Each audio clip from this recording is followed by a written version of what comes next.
Alright, I'm going to continue with the Breakout Part 2 and see if we can fix a couple of the bugs I had. The first one was, I believe, whenever it goes through the second row, it didn't actually uh, didn't bounce back. So it'll go through them. Yeah, that, and I want to know if it um, actually did hit, so we can change the color of the bricks. So let's try XXX. Um, let's start with when it's hitting. I mean, colliding with the brick. I just need to change direction. I'll revisit this later on in another video to best approach how the collusion works, because I kind of want, depending on where the ball hits the brick, what direction the ball should bounce off to. But this is fine. It should fix that issue. And then on the row itself, let's see. I'm gonna go back to the colors that I have. So the red color, I'm gonna use that as when it actually collides with it, and then onwards as different colors. I'll play around with that as I need as we go. So I'm gonna start with the index one. So I skip one here. I'll just do one here, and then two. So the first row is color one, second row is color two. I'll add another row just to, and we should have three rows of bricks, three colors. And what I wanted to do is go back to the bricks. As I collide, I'm going to change the color of the brick to 0 row index. That's what I use as the standard color. So if it collides, it's saying, what is it? Oh, it's read only. So have to go up here and do a set, so you can read and write. It's a property. Okay, so now if I run it, you see as you hit, it should change colors to red. It did it for the top ones. Interesting why it didn't do it for the bottom ones. But kind of sort of have that. And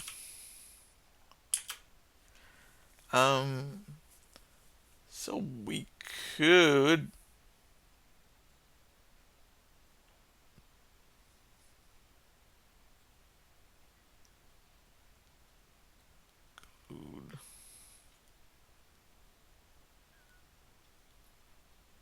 technically, we could remove that brick too as we hit it. I'm just gonna try that since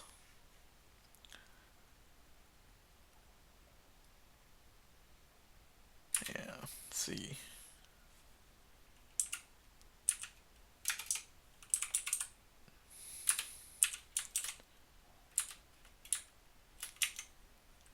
Alright, so this is not exactly what I want to do, but let's play around with it. See what it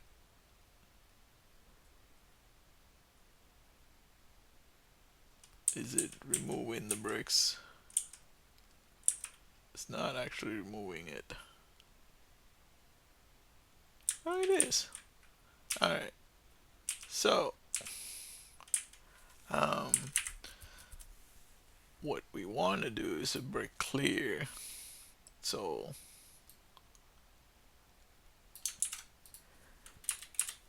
and that's not elegant way, but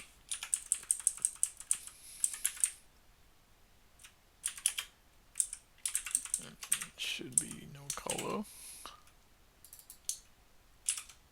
And so we have a clear to buffer.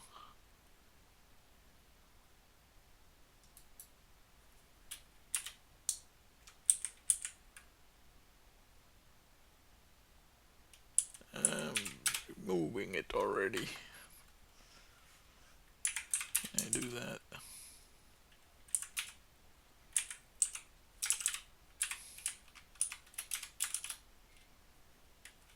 Buffer. So the buffer is cleared, and then remove the brick. This is not elegant at all, but I just want to see if it removes. Yeah, it's kind of sort of doing what we need to. And I should have had 3 rows of bricks. I'm not sure why I only had 2. Let's go look at the top.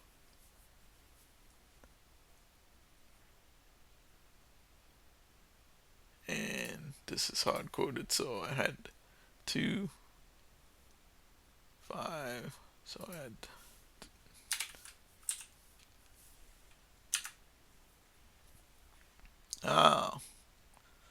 that might explain why it was like really odd looking too.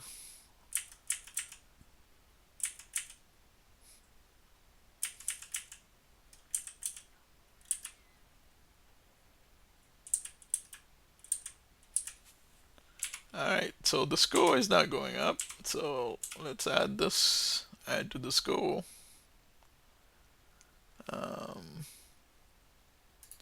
We're just doing the walls as 10, and here we'll do 50. Again, not very elegant, but that's we know. What is the B times B dot row index? So if the row index is 1, 2, it should go keep high. Well, so that means the higher rows might be more valuable. Let's say 5 minus row index. So it'll see, I gotta go. Actually, it's going. I don't want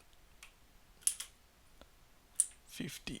Let's do 10.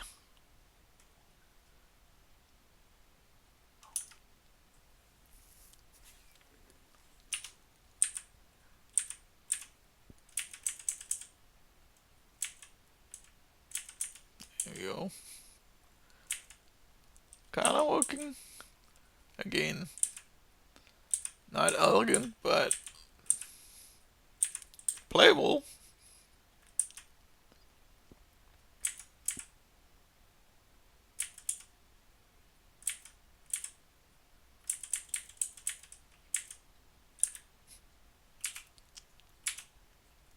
Not sure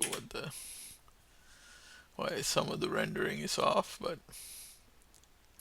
I'm gonna add another row. Well, let's add another 2 rows. And 11, 14.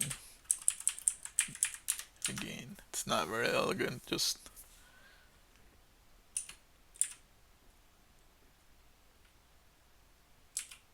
okay, I want different colors. So this need to be 4. Did I get 5 rows? Should I say 4? Yeah, there's 5 rows. Cool. Alright, well, that's it for today. Well, next video I'll probably try to break the bricks up to half sizes. Um, that way it looks kind of neat looking. And try to get the brick to the right of it. Um, could try different characters too, but you know that's not a big deal. This is functional. Um, yeah, yeah, it's looking good. Um, yeah, I would like to also change the trajectory of the ball too, so it's always incrementing or decrementing by 1. So maybe we need a different variation depending on where it collides. I got to think about that. You know, if it wants to go in a tangent, do you want to get math heavy or just, depending on where it hit it, maybe increment the x coordinate by 2 and just y by 1, something like that. Just just illusion of depending on where it hit it, it bounces different, so that it's not always predictable how it's moving across the screen. So cool. Um, I'll keep working on it. Thanks for watching. Until next time. Bye.